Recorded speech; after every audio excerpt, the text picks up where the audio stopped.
All right, who's ready for a random fact? Did you know I'm a certified project manager professional?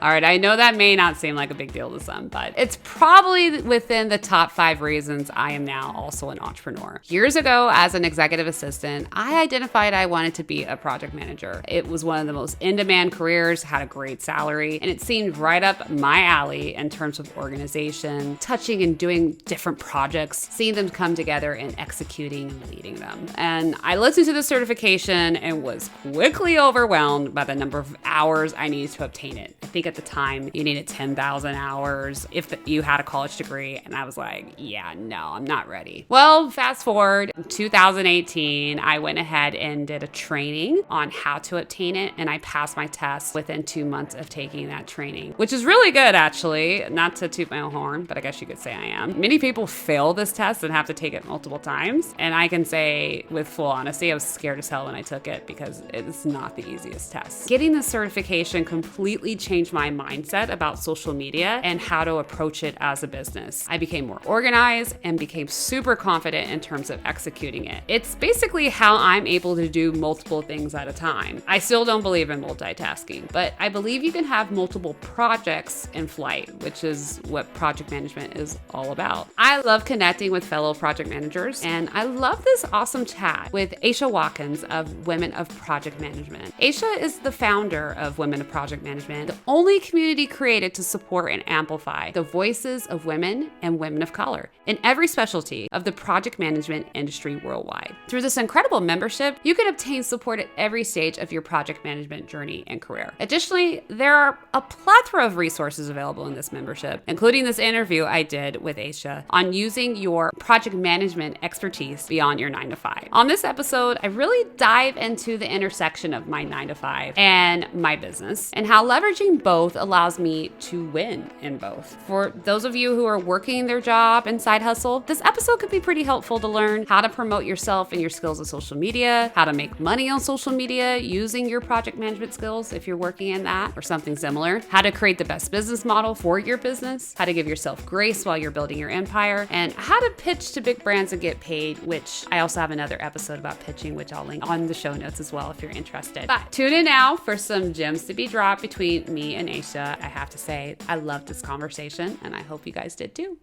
Mallory's going to be talking to us about her PMP skills and her business and all the amazing things that she does. So Mallory, welcome. Thank you. Thank you so much for having me. Yes, I'm so glad that you are here. You know what I meant to ask you, or at least mention, I guess we just started, but to mention. So you have Mallory Hank Johnson, but you go by MJ for your blog. Do you go by MJ in just real life? Sometimes. I mean, since I've built my business, my clients call me MJ. Yeah. My social media friends call me MJ. So it's been interesting because MJ, it's like almost an alter ego, but now there's this intersection. So it's your stage name. It's your stage name. It's like my Sasha Fierce, I feel like. Yes. I love it. And then I don't know if you know, but I have a 6-year-old son and his name is Michael James, but we call him MJ. It's so funny. So now I have another MJ in my life. So that's there you go. Man, there's a lot of stuff in that bio and I'm really interested. And I was really anxious to talk to you because I want to just explore it all. So let's start with project management. How did you start in the project management industry? Well, honestly, project management for me started way before I earned my PMP. Yeah. And it started getting out of college and working as an executive assistant in the casino gaming industry. Mm-hmm. Living here in Vegas, it's easy to kind of break into the industry, but I worked more behind the scenes, I guess you could say, working with technology providers for the casino floors so that the casinos could maintain and operate and grow their businesses. Okay. So I learned a whole different side than what I was used to growing up here, seeing the slot machines and everything. Yeah. I really learned to be a part of the back end of that technology and started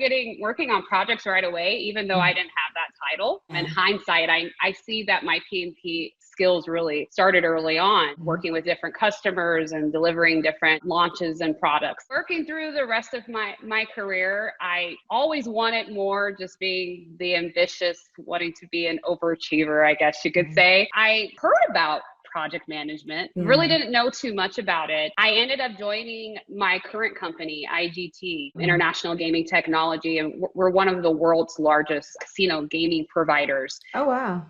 As well as lottery. We also operate lottery, but I work on the casino gaming side. Okay. We have a huge team of project managers, and I had learned, one, what I had already been doing as an assistant was very aligned to project management. And I was like, wait, I could do this as a career and I have to do all that admin stuff. Like I could just lead people and get things done. I want to animate more money. I'm gonna do that. I was really fortunate to have a awesome boss that I was an assistant for at the time. And I advised him, this is something I really want to do. I've looked into it. I've done research. I want to get my PMP. Is that something you would be open to me doing? He was like, absolutely. And, I don't want to stand in your way. You are more than an assistant. You should do this if you want to do it. So I was really fortunate to have someone in my corner. Something that I wasn't used to as an assistant. A lot of executives, they want to hold you tight. If you're good, they don't want to let go of you. Exactly. That's in anything, right?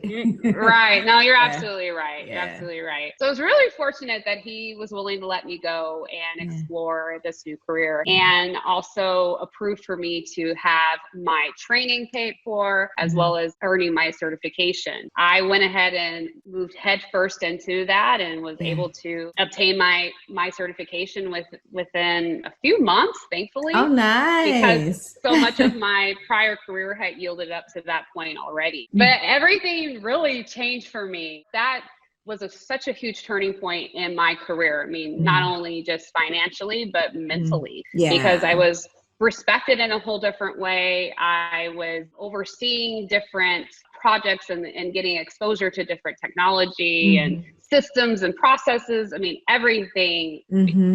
Being an assistant is somewhat similar, but it's not exactly the same. Great preparation for the people skills. I'll tell you that. That's important. It's important. It's definitely important. Especially when you're doing all these different teams and departments and all that. But ultimately, I am now working for a department where we do remote installs and upgrades all around the world. I support people in Asia and Europe and whatnot, and thankfully haven't been too impacted by the pandemic. My workload's actually increased even more because we do everything remotely. I do. I love that. So one of the things that you said that I really loved is, one, you had someone at the beginning of your career that actually supported you and supported your progression, whatever that was. In this case, thank goodness, project management, because I think that it's everyone doesn't have that. And if you're not sure of which way to go, you can easily maybe just stop pursuing that when it really is, a great career for you. So it's always good to have someone who's,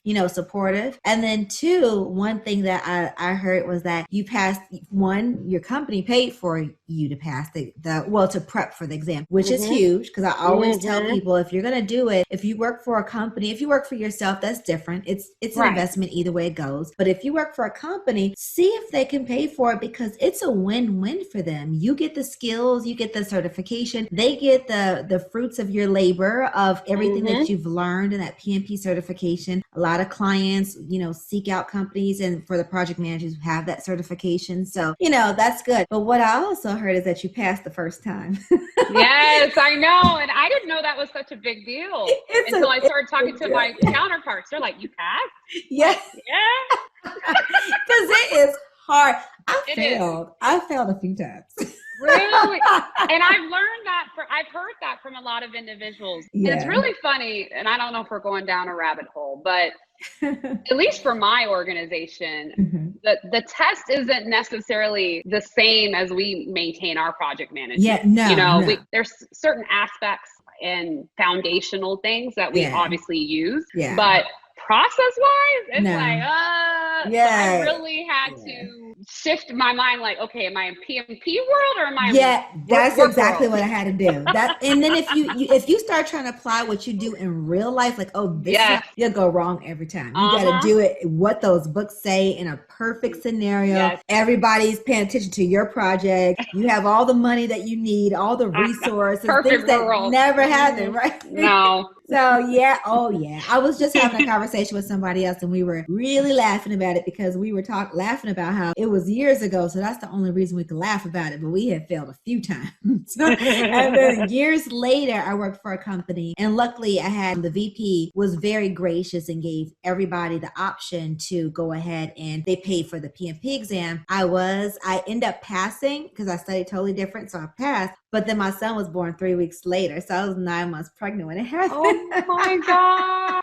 I did it. I did yeah, it. I'm you like, did. how come I couldn't pass before? But, different mindset, different reason why I was just like, I gotta do it. So anywho, but yeah, when I hear people, you unicorns that pass it the first time, I'm like, you little smarties, you little smarty pants. And it's funny you say that because I always am like, I don't know if it was luck. Yeah. I'm joking. I really did study hard for it. I didn't do anything for 2 months, really. Yeah. That was my sole focus. When I got off work, study weekends, studied the whole weekend. I said no to a lot of things to be able to pass, but it was well worth it. And things just really snowballed for me with my career and business wise. Once I achieved that, it totally changed everything for me. I feel like that too. I don't know what it is if they sprinkle like fairy dust on the PMP certification or something. I think maybe it's the confidence too that comes with it. Like you feel like if I can do this, certainly I can do anything, right? They make you earn it, but you really do have there is a shift. So, but I am glad that people get to see, whoever is watching or listening to this conversation, they get to see two different women who are both successful in both scenarios. Past the first time, like that is possible, even though you hear when people say they fail. That is certainly possible. But then someone who's maybe failed and maybe thought about like, oh, forget this, and then went back to it and passed it, then that can still be your success story too. Either way. But persistence is key, and we both got to the same place. Absolutely. You know what I mean? Absolutely. And just like that's no different with someone taking a little bit longer to complete college. You still get a degree. My degree took this long, and yours took this long. Absolutely. It's still the same end product. Absolutely. Yeah. I love that. So what does a day in a life look like on the project management side of your life? Is there an average day where it looks like it, or is it one of those days where it's like something different every day, or how does that look in that industry? Well, before COVID, VC, it was very, honestly, things were very standard things. Yeah. We really had a flow, but currently our clients are really reacting to the huge paradigm shift in this entire world. Our clients are as casino operators, they're very sensitive to customers being able to come in and utilize their services. So we, in a sense, have had to react to that as well and to manage their needs so that they can serve their clients. I mean, their customers. I say all that because COVID has definitely changed a lot of things for us and in my PMP world. An average day for me these days is, I have a lot of meetings with clients checking in. I manage multiple projects at a time, but they're all within the same realm in terms of implementing software, I guess you could say, upgrades and installs. So just having conversations, getting prerequisites, making sure everything's really good to go, making sure my resources have what they need in order to deploy, just looking for those gaps because they do happen, responding to those gaps because they happen. Filling in those gaps as soon as possible. Those have been happening a lot, especially with technology. It's ever evolving. Like a lot of other software companies, we have issues with our software. It's not perfect. It's made by humans. I think that's everybody. I've worked on the IT side too. I think that's just about everybody. But and it's intense. It can be intense. It can be gratifying, but intense. And then just managing all the different stakeholders internally and externally. It can be a lot and shifting priorities. I know I'm saying a lot of just generalized complex things. No, because you know what? This is not new. This is new to somebody. This is still new, with somebody. And I think it's also good that if they hear some of the same things and with even other women, whether it's in the same industry or different industries, I think that's even better because then you get a sense of, that's what it looks like. Even though that's a different industry, that's what software looks like in that industry in kind of a typical day. And it looks like it's the same thing over here, or it looks looks a little different in technology in this industry. I think that's the gift, just to even know it's a framework, right? It is. We're not doing flips at work or anything, but oh no, but it's still exciting. It's still exciting. It is. No, it's still very exciting, and I'm happy. No day is boring, to be quite honest with you. Yeah. And as much as COVID has definitely switched up things, it's definitely kept things really interesting, and I'm able to utilize a lot of my creative skills, like, okay, well, how do we figure this out for the customer to help their needs? We weren't really having to do a lot of that before, but now we're needing to adjust. And if we want to maintain these relationships and they're trying to maintain their income, we've got to figure out a way to help them. So it's evolved a bit. It is so different, especially I think in a project management role, because if you're client facing and that business is struggling because of COVID, at the end of the day, it's your client, and you want to make sure that you're doing at least everything from your perspective of at least making sure that everything is implemented correctly to make it a little easier for them. But it's a little different in the sense of, it's different when you have an anxious client, when they come in anxious, and it has nothing to do with you, but it's just because the culture or the atmosphere of their own company in the long, if they're going to survive, if they're not, or if they're just having struggles, or they have their customers, and then it does trickle down to us. That's one thing I felt like, because to me, by doing projects in corporate, on the corporate side, usually clients get anxious right before we go live, right? Talk to them, we prepared them for months, and then right before they go live, they're like, okay, what's going on? I'm like, you signed off on this, you know what's going on. But they get anxious, and I get that. I get it. And then that's when you gotta really, use those soft skills. But now it does feel like some clients they come in, instead of towards the end, they come in a little anxious just because of the environment. I think not everyone understands how that can shift and kind of trickle down and, is laced in the project management, the projects that we do. But luckily we can support them. So that's good. Absolutely. Yep. Yeah. I know you have all these amazing skills at work and have your PMP and you passed the first time. Now, how do you use those PMP amazing skills, and you have built your business on top of everything else? Tell us what your business is. Tell us all about it, and tell us how you're using those skills to just be amazing. Absolutely. Earning my PMP changed everything for me. And I actually started my business shortly after obtaining. Shortly after obtaining my PMP. Like you said, I just felt like, all right, what else can I do? What else could they throw at me? Yeah. Right? I kind of had an ongoing program with my business at this point. And it's evolved, but essentially my current business, initially it started with me being a blogger, and I actually been blogging on and off for almost 10 years now. And I was not strategic. I had no means to an end. I didn't know what I was really focused on. Didn't know who I was talking to. I was just trying to get stuff out there. Hopefully somebody would see it and, either want to work with me or pay me or something. Yeah. After I obtained my PMP certification, I really started to realize things need to have a result.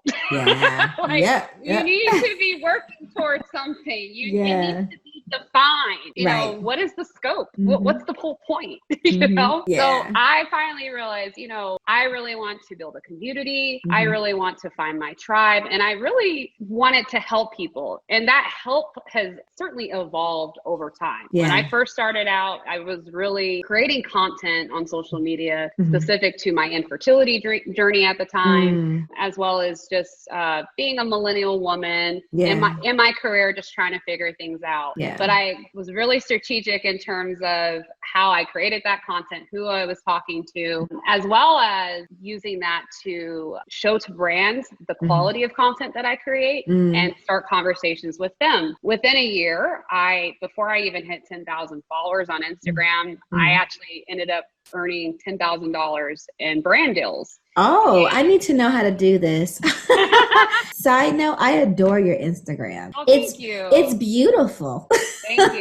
It's just beautiful. I love it. I use a lot of my project management skills in terms of planning my content and the intention and the reason and who is this going to affect. A lot of those foundational elements that we've all learned and are ingrained in us transfer easily over to my content creation. Fast forward, I've now got over 10,000 followers. I actually get pregnant, through even though I've had infertility issues, I get pregnant and things continue to evolve. But I decide, I don't want to do just this whole mom thing, which is not no. I have the same discussion with myself. Go ahead. Yeah. I know exactly where you're going. Yeah. I love being a mother, and I feel like my becoming a mother was the next step for me to be like, okay, now what's next? Does that make sense? So yes, I had earned my PMP, then I got pregnant. I was ready for more, and I decided I was going to pivot my business to start helping other people with their own social media journey and their strategies. Then the past year, I've launched an e-course. I've done a few live events. I've launched a group coaching membership. I launched my podcast. I also have one-on-one clients now, and I've literally done this all within a year. Oh my gosh. To do all of this, to kind of bring it all back. Yeah. I don't think I would have been successful doing this if I did not become a project manager. Yeah. Because I continually go back to, okay, well, what's the scope? Who are the stakeholders? Who is this going to affect? What's the mean to the end? What's the reason? Why are we doing this? I mean, it's not necessarily so hardcore in terms of the actual terminology, but the way that I process the framework. The framework.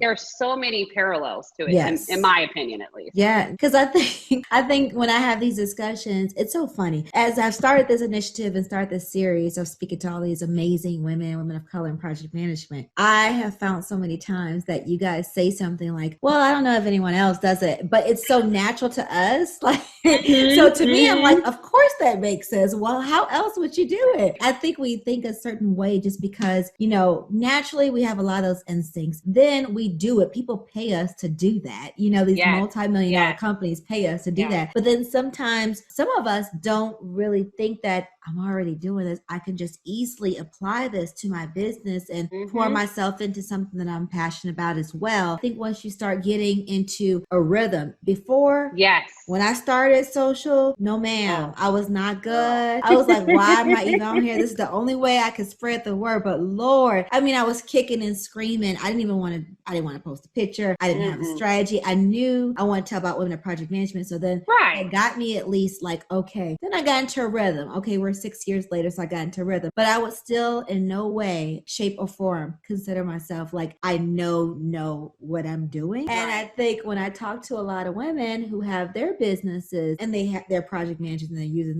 their skills to become an entrepreneur, the first thing that they're like, oh God, this social media, I don't know what I'm doing. So I think, because I'm like, I'm a project manager. Like, I don't think about branding. I don't think about the scope of what you're doing. I didn't think about that when I first started. So I think that's amazing that you use your skills for that part of it to show, okay, great. Of course you can build a business. You're amazing. You have all these skills, but how are you going to tell people about it? So that's just as important. So what are all the things that you do with the business? I know you mentioned like the coaching and the community. Do some deep dives. I'm very curious about this. Yeah. Kind of going back into putting on that project management hat and trying to say, how do I apply that skill set to my business? I do that probably the most with my one-on-one clients, with my coaching clients. And I literally create for them a roadmap. I sit down with them and say, what are you looking to achieve? Let's dream big. Don't take out any roadblocks, anything that's standing in your way mentally or, physically. If you could do anything, what would you want to do? Okay, let's build a plan to get there. These are the tasks that you need to do that. So I break it down by task. I create milestones. I mean, I know you set them up for success. Yes. And it's very specific and it's very granular, which is the same thing that I do day to day for my 9 to 5 and those clients. Literally just shift the scope or, whatever the means to the end is, the goal for the one-on-one client. I actually create customized roadmaps for each one of my clients specifically with those tasks and those milestones. And we work together typically anywhere from 3 months to 6 months to get those things done. It all centers back to social media. However, it's either for launching or growing their their business. So I have clients who are launching ebooks, launching their own coaching businesses. I'm losing track of all of my clients for a second. I'm well, sorry. that's a good problem to have. No, I'm really fortunate. I've been able to work with some really incredible women. With clothing lines, with those who are just kind of even trying to work with brands, but even creating a strategy for them so that they're showing up consistently and providing quality content. Sometimes it's as simple as that. Creating those habits and those intentions on, okay, well, when you do this, this is the result it's going to drive. This is the means to the end, you know? And a lot of people don't take into consideration, at least I didn't, that intention. They're just out there talking. And they're burning themselves out too. Yes. One thing you said that you work with them for 3 to 6 months and then, you know, they'll know exactly, they'll understand it. They'll get it in the end. It's so funny because 3 to 6 months, easily you could just spin your wheels that whole time. Yeah. You know, you could just sit there like, okay, let me just figure this out. Let me look at this Instagram, that Instagram, but you don't know what their intention is. You don't even know if they know what they're doing. No. And then is their intention your intention? So I think that it's good, but it's also, we're the one and the same, but we're different perspectives. So I kind of like this mix up how we're doing it, because for me, I just spin my wheels for a long time. And so it's, you know, I've grown way more now, of course, but I was one of those people who I was just spinning my wheels. I was just like, I'm not sure. I'm just going to throw something out there. Then I would get exhausted. Then I wouldn't post for a long time. You've probably heard it all. Well, like I said, I've been in this for 10 years, but within the past 3 years is when I really had traction and started making money. Believe me, I understand about spinning the wheels and just like getting the burnout. And then it still even occurs now where my content creation and my business was very different prior to being pregnant, and now having a 2-year-old, it's like, okay, we're gonna have to shift this or offload some tasks. Like, you can't do this no more. You need to outsource some things. So it's about reassessing and all of those things that, again, we all do as project managers, and utilizing that skill set. I mean, it to me, it helps. I shouldn't say necessarily amplify, but it's strengthened us. It really can strengthen us as entrepreneurs. And then also in terms of coaching clients, I really feel like every project manager could be a coach. Maybe I'm wrong. Because we do it instinctively, right? We do it instinctively. Like we're constantly planning, like, okay, hold on. What's the goal? Okay, let's work backwards. Let's fill in these gaps. So what are you going to do here to get here? Well, who's going to do this? Well, we need to make this talk. You know what I mean? So exactly. It's just in us. We're trained to be. That's what we do all the time. Yeah, I think it's like an instinct. It's just like, just like you said, we immediately start coming up with a plan. And then people naturally look to project managers to say, what is the plan? You know? Right. So it's just, and then we're like, sure, we're glad to do it. So yeah, I like that. And I love that you coach them through that process, because even though I'm a project manager, that I did not apply it to social media initially. And I still have a lot to learn, but it's a process. Even though you're a project manager and you're good at planning, I think we all still have our superpowers within project management. Absolutely. And it may not be social media, and that's okay. But social media is a powerful tool. We still get the majority of our membership of women in project management from Instagram. That's just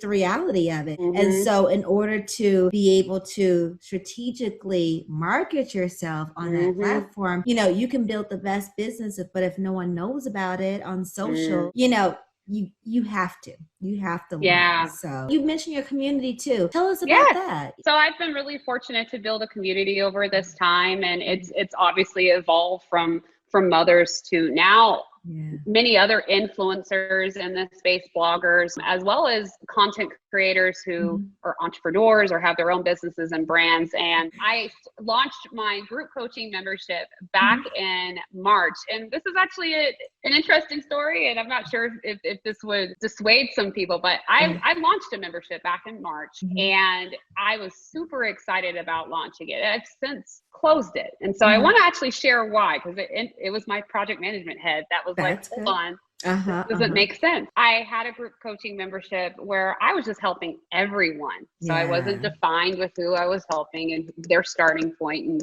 what they should be focused on. It was very open-ended. Everyone was in a different starting place. And as time went on, and there were many, it was a nice sized group of people. And they were telling me they were getting a lot of good value. But for me, mentally, it was exhausting. It was a lot. And the reason being, it was all over the place. It was like, hold on. There's no means to the end. There's no result for this. I'm not directing you to get something done. We have no overarching goal. No scope. Scope. The scope was real. So I actually continued to do this for 6 months and just kind of took a step back and said, why am I so mentally exhausted? Every time I'm doing this and I feel good. But mentally, it was just a lot. And I realized, I'm like, there's no end. With my roadmaps, with my one-on-one clients, we know where we're headed. You know, we know what tasks we're working on. We're in line and time step together. With this group coaching, everybody was everywhere. I actually recently just made the decision to close it. And I actually told them that. I said, guys, love y'all. But this is exhausting for my brain. And as a project manager, I'm doing you a disservice. I'm just being perfectly honest. And I decided, I'm going to really hone in on my coaching because it's just laser focused and it produces real results. Like I see my clients making money, building connections, building their community, increasing their followers, all those things that we want to see and having momentum as opposed to this open-endedness. So I say all of that because being a PMP has changed everything for me. Because I think in the past I would have just kept going. Just kept going. But in the long term, I realized I was just possibly doing my business a disservice. I was doing myself a disservice. And it actually has allowed me to help my one-on-one clients even better and make more money. Just like I said, I think one of the things that could be a little hard in project management or as a project manager, and we all pretty much have the same type of personality types, but we're so multifaceted. And just because you can do everything, I think sometimes that gets us in trouble. I know it's got me in trouble. And when I say trouble, good trouble, because you're like, well, let me try this. And sometimes you don't know what you don't know until you try it. And then, and everybody else could absolutely love it. And what I learned is, yes, I want to serve because that's the heart that I have. That sounds like the heart that you have. But sometimes you do it and you evolve as a person and it doesn't work for you anymore. And if it doesn't work for you, it just can't work. And then I evolved too. You said you're a mom, you're a wife, and that changes you too. And basically, when you're a wife and you're a mom and you're building a business, that's one thing that I've struggled with. And somebody interviewed me recently for this membership. She flipped it and interviewed me. So it was fun. The things that she asked me was the biggest sacrifice that you've made for your business. And I was like, hands down, it's just being able to balance it all, because I've had different business models for women in project management. I rebranded. I had a totally different name when I started out. I thought I was going to do PMP coaching, called it the Smart PMP, and it just wasn't what I needed to be. And I didn't know. But the good thing about it is that you have to start somewhere. You got to get in there. Because you still learn. Touching and figuring it out. And just like I'm sure you tell the folks that you coach, I mean, there's still value in learning what doesn't work. You're like, nope, definitely never going to do that again. Or I could take a little piece of this and I can incorporate it into this new business model, or just find whatever you love about it and the people love too, which is coaching with you, and do more of that. Because I think especially when, you have a corporate job, you have the family life, you have the business, all three of those are not going to work unless you find a good middle ground, with all of it. And then I'm still recalibrating all the time, right? Because the world changes, COVID, and then you're like, oh gosh, I got to change this, got to change that. I'm homeschooling my kid and I didn't expect to do that. But I still think, like, I used to take myself so serious when I was in my 20s and started my career. And I was just so scared of making a mistake. And then I would have told myself now, like, girl, just go. You go make the mistakes. They're going to happen. But I think when you're building a business and you're already doing something that really is badass of us is, having the business, having the career, having the family, and some would be like, there's no way you can do all that. And you're like, no, I can do it. But then when you feel like you're having those hard days and it's like, oh my God, this is too much, or I need to shut this down, build it back up a different way, stronger. Like then you're worried about, oh gosh, maybe they didn't work right, or what are they going to say when I shut this down? But at the end of the day, it takes more guts and it's more responsible to do that and pivot and say, you know what, I'm going to shut this down, but I got something better. I got something better for you, you know? There's so much power in one, recognizing your failures, your setbacks, or shifting and changing your mind. And the power of the pivot is real. And bringing it back to project management, it happens all the time. It does. Like, we got to revise the plan. Like, it just happens. Like, and that's okay. And I know for me, I just kind of had to set aside my ego because I'm like, oh man, I just don't want to do this. By saying no to one thing actually opened up so much for me. Yeah. I increased my revenue. I increased my mental state of mind. And that's a win within itself. That's a win within itself. And funny enough, some of the people in the membership became one-on-one clients. I've ultimately now changed the membership to a Facebook group. To just continue to have that relationship with others and build this community of like-minded individuals. And I still pop in there to provide value and help on my time. That's a little bit, it's a lot more, I use it as a lead magnet, I guess you can say. And it's, the tension is there. It's clear. It's defined now. But I had to do that, like you said, in order to get to the point like, oh, wait a second, I actually want to do this. And that's okay. And you know what's funny? Like just talking to you, it's so funny. I keep having all these light bulb moments as I'm having all these discussions with these amazing women in project management. But you know, one thing that's interesting when I thought about when you were talking about it is, as long as we both had our careers in project management and working for companies, how many times have we had a project that wasn't successful, or that we had to stop or redo or whatever client requirements? We don't beat ourselves up that much for that. But then when it comes to our business, that's really our legacy and our baby. I think that's probably, we have so many more, of course, are serious about both of our projects, but that business has a heart and it's our baby. But at the end of the day, if we just kind of think of it that way of, you know what, you have projects sometimes that fail, or you guys just have to do it to, you know, it gets canceled, whatever the case is, there's defects, you still roll with the punches and you just go on to the next project. And business is no different. It's just, but then we put that expectation of, no, when we start the business, no matter when, no matter what phase of our life, it's going to stay just this way. And that's kind of ridiculous because we're ever evolving. So our businesses are too. So tell me about this social media. So, you know, just in general, we don't have to have anything formal. I know you may come back and teach us, do a master class and teach us, school us on some other things. So for me, I told you some of my struggles. I could use myself as an example. But initially, when I first started, I did not want to put my face on there. It was two reasons. One, I was camera shy. Two, I'm like, if it's not perfect, or if it's not a professional image, even if that image isn't perfect, but if it isn't professional, I don't want to put it out there. So I'm not doing it. And then we're so critical of ourselves sometimes. Also, when I first started building the business, I wanted to build a business. And then I was so scared. I know, you know, things have changed, but I was so scared of, okay, well, I work a corporate job, but then I have this business and I kind of want to hide the business from the corporate. And it was just this silly, it's just, and then I didn't know anyone else to talk to about that. And people you're talking to are not even in that situation. So they're giving you advice that just didn't gel with me. So I literally went back and forth with that for a while. I know these days is different circumstances. I literally started a new job. It does still exist. I hear from my clients all the time. Those three things you just said. Those are one of the top three things that my clients that I have to work through in their mindset shifts, I guess you could say, in terms of moving forward with their journey. Because honestly, those things will hold you back, and they held me back a long time too. It is. It's a lot. And you know, we end up seeing so many others on social media who can show themselves fully, I guess you could say.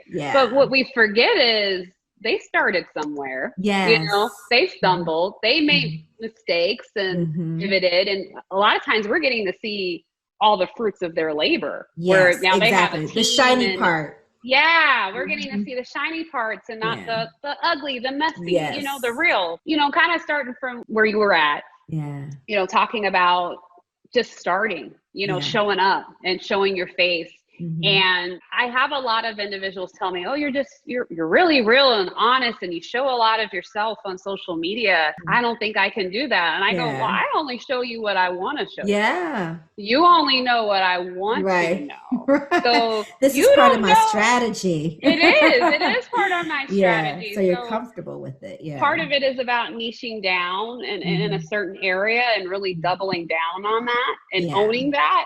And then feeling like you're providing some insight and pulling back the curtain. You can do that in your stories. You can uncurated content, video, and showing, I'm building my website right now. I mean, those type of intimate moments really yield and build connections, and people feel like they're part of it. And a lot of people forget that. I used to take a lot of screenshots of my Zoom calls with my clients because I wanted to show, I'm doing this, guys. I'm doing this. Yeah. And it works twofold.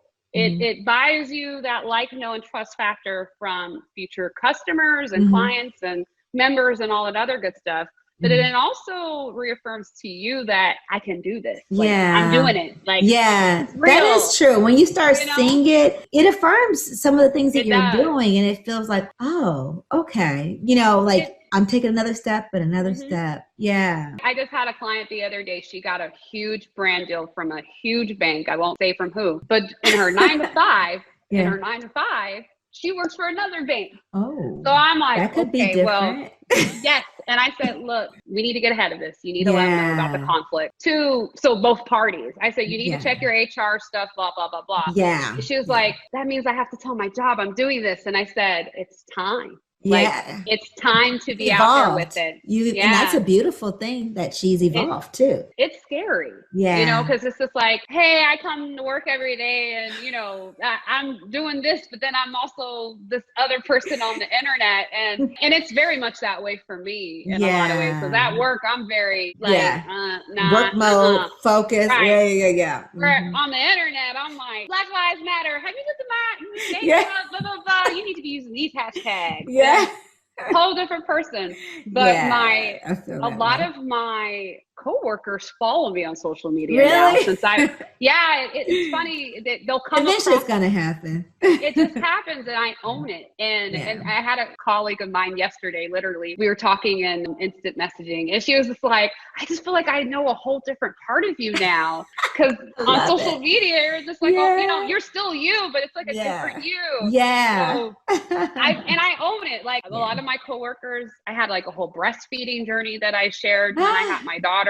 It was difficult. My coworkers, because I was away on leave and I'm doing all this. I actually had a brand campaign that was in conjunction with it. Oh, wow. And they were like, it was a great way to keep in touch with you and see what you're doing. So it just provided a whole different relationship with my coworkers. And I was always worried, are they going to look at me less professionally or not think that I'm taking my job seriously? But you're also human and you're a mother. So exactly. But still, I'm really fortunate. I work for a company that encourages an entrepreneurial mindset to get scrappy and savvy and creative. I haven't worked for anywhere quite like this before. So with that said, I definitely have a luxury in that standpoint, but I do try to share with my clients because they all hit that roadblock. Even with your friends and family, you got friends and family like, what you doing? I saw you posting your stuff. Right. What you talking about? What you talking about? You selling something? You trying to be a model? Right. And now it's shifted to what are you doing to how are you doing this? Absolutely. How do I do that too? I'm so proud of you. That's not what you were saying a few years ago. No. Right. But part of it is owning, you don't know what you're doing sometimes. Yeah. And you're just going to keep showing up. That persistence, consistency is key, but it means nothing if you're not going to be persistent in that pursuit of whatever you're trying to fulfill and, a passion project or whatever it may be. I love having these discussions because I'll just be honest, I feel like I've always had this entrepreneurial spirit. It's always been my instinct to start a business or start this or start that. And I think it's, kind of led me to where I am now because you can use all those skills no matter if those businesses exist or not anymore. Right. But it shapes you and you grow. Oh, yeah. The thing is, you're always ever evolving, you're always growing. And just going back to the interview that I did with the woman that I was talking to, and just saying the sacrifice and the balance of it all, it's not easy. I will definitely say it's worth it. I agree. Because it's like you love it, you're passionate about it. And just being able to, okay, now I've hit my head down. I've been building this business, but now people need to know about me, right? Because that was my journey. Like, okay, finally got the guts, finally found something that I really like. This is what I need. This is what I want to create. Then you start seeing it grow and you're like, yes, then people need to know about you. Then having to, honestly, I feel like social media has helped definitely get me out of my shell more. 5 years ago, I would have, if someone would have asked me to even be on a video conversation like this, I would have been like, no, I don't want to. But you're in meetings all the time and talking and stuff and doing presentations, that mind shift of evolving. And then just like you said, putting pictures on social media. And then just after a while learning like, okay, I need to have a strategy. I knew mine was always that I wanted people to know that Women of Project Management existed. And then I wanted women to join because I knew that they would be able to be in the membership, find each other, get educated, work on these businesses, find women like you and your businesses, and just grow and evolve. So then it was just like, as I was evolving, like, okay, that's the goal. That's the goal. That's the goal. Okay, well, you have to put your picture out there. You have to continue to tell people what the membership is about. And then it's so funny, I still wouldn't say that I'm just like 1,000% comfortable of putting it out there, but I just have to do it and just learn to do it scared. But then I started, working with other people. And then I worked with my graduate school, National University. And then they asked me to show up for a photo shoot. And then it turned to a national commercial. And then and then they sent me an email a few weeks ago and say, by the way, you know how you signed off on everything on your logo? And I knew they would use it for marketing. Yeah. So now you're on buses in California and trolleys and then send me billboards. I was like, whoa, that's a lot for an introvert. Like, I'm a high functioning introvert, but I was excited, but I was like, oh my God. And then I told my mom, she was like, oh my God, honey, it's so good you don't live in California. You would have stalkers. I was like, Mom, that's not what we were talking about. That's so funny. But it's funny that even when you are scared and then you have someone like you at least telling you like, okay, this is a little bit, I mean, you would have saved me a whole bunch of years. You need to do this and then you need to do this with your social. But it is amazing how all you got to do is take that step, and then take that next step and have that strategy around it. And that momentum, it's like the universe, conspires just to help you and push you along. And it's amazing of how you can just continue to grow. But it does start, you do have to get out there for introverts listening to this and don't want to be afraid. You have to do it. And it's one step at a time. It really, again, there's no rules and you can go at your own pace. I have clients who post every single day. I have clients who are successful who only post 1 to 2 times a week. So it also just depends on who you're trying to attract and all that other stuff. But I always tell my client, you want to create content consistently that you like to make, you know? And then you can find an audience who's going to enjoy it. A lot of times people will say, create content for this audience. And that's partially true. But if you don't like making it, if you don't like showing up, if you don't get excited about it, you're not going to create it. It will totally show. But getting through those mental roadblocks and working through those mindset shifts take time. And you got to give yourself a little bit grace and celebrate those wins, no matter how big or small. I mean, you didn't go from being on buses overnight. You took should have saw my Instagram steps. In the beginning. It was a mess, girl. It was a mess. It was like, what is this? But it goes to show you the fruits of your labor of just putting yourself out there and what can happen. And that's the same thing, especially when you're consistent and persistent and know your intention and who you're talking to and what value you're providing. And you and I have very much parallels in that sense because I was able to book a national commercial as well. And, the huge campaigns. And I continue to make money with brands because I use my strategic storytelling. Because again, I tell you what I want you to know. I don't tell you everything. And I utilize that to work with brands, but then also to connect with potential clients. Because truth be told, I'm human. I have clients and brands like, how are you doing it, MJ? I'm like, I'm keeping it all together with double-sided tape. Yeah. So and we're just working along. yeah.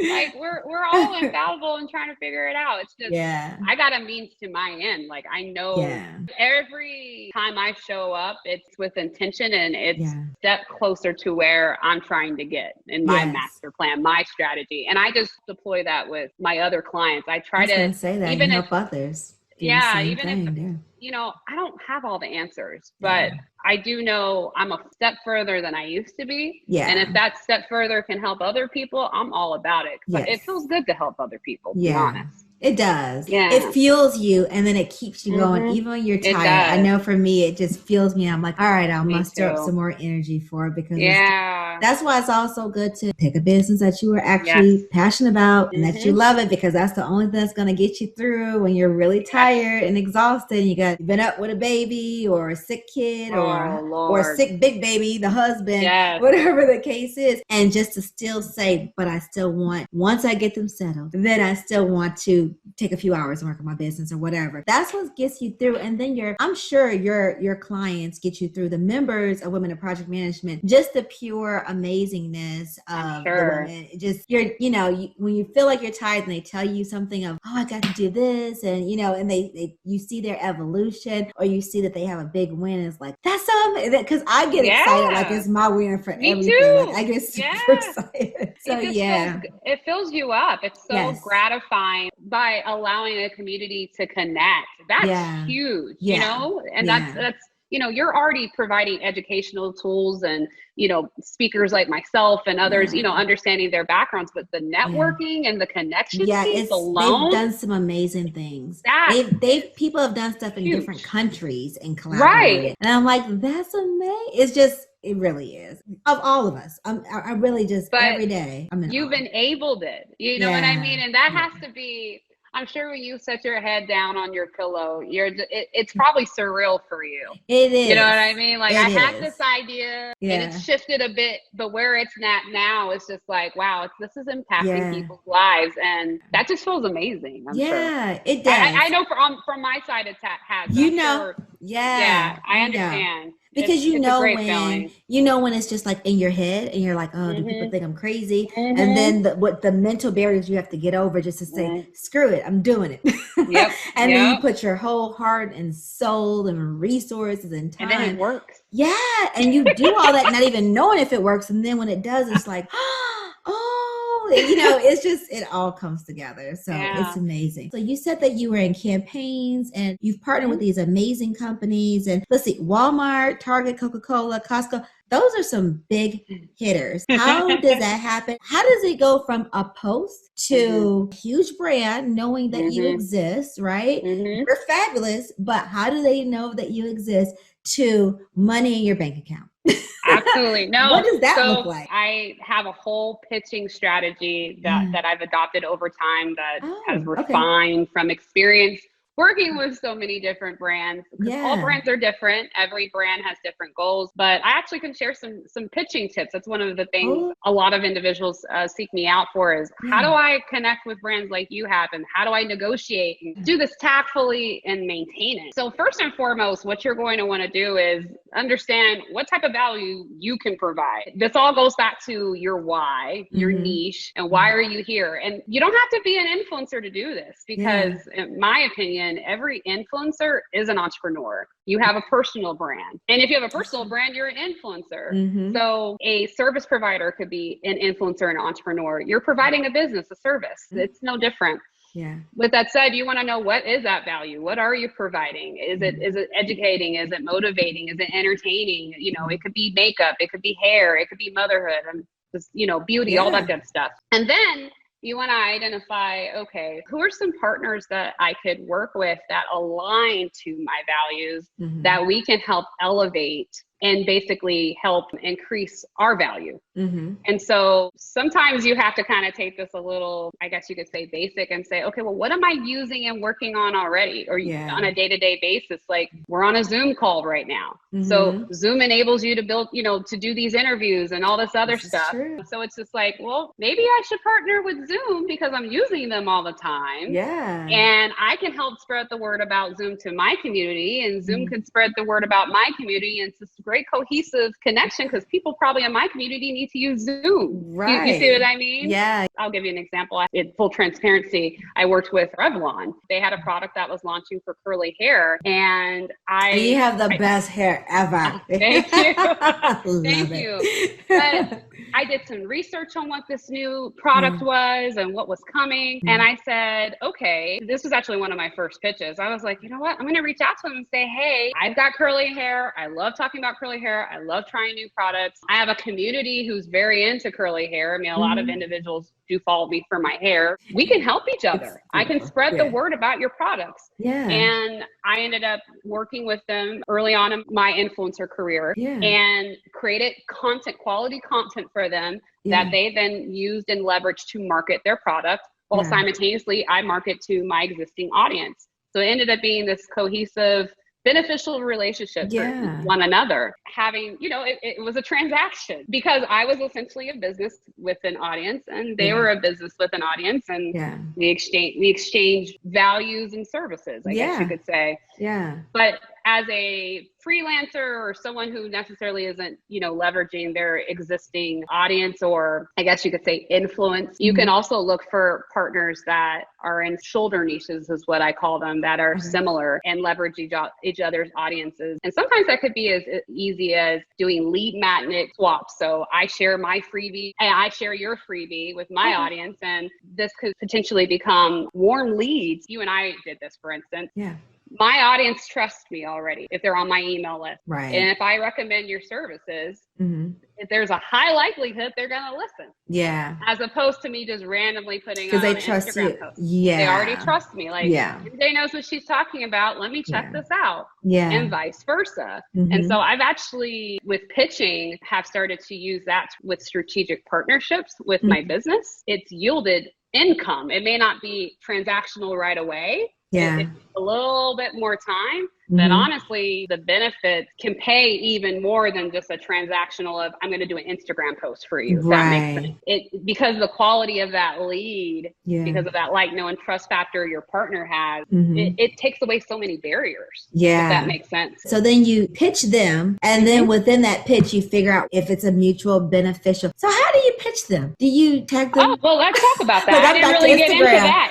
Do you just send them an email or a DM, or? It's actually both, either one. Oh, okay. A lot of my clients are like, I didn't realize it was this simple to pitch. Like, a lot of us overthink this, but it really goes down in the DM. Yeah, like, I like that. When I started working with Revlon, it started with a DM saying, hey, I'm a huge fan of yours. Yeah. I realized you have this new product coming out. I'd love to work with you and help spread the word, blah, blah, blah. And they were like, okay, great. What do you have in mind? I said, okay, well, can I get your email? So you always want to move it to email because it's a great record to have. You can track it a lot easier. But a lot of great ways to get in touch with partners, whether it's a brand or potential partnership with someone, is a DM. Facebook Messenger for Facebook pages works really well too. And then emails can look on LinkedIn. That also is really helpful too. DMs have probably been one of the most successful ways for me to shoot my shot and get in there. And it all goes back to the value. You want to make it easy for them. Like, this is what I can do for you. I notice you're doing this, or this is the audience I have, or this is the service that I provide. I think we can work together to help each other and benefit each other. You want to provide value. You want to make it easy for them to say yes. And you don't want to create a lot of hurdles and make it complicated. Well, isn't that what we do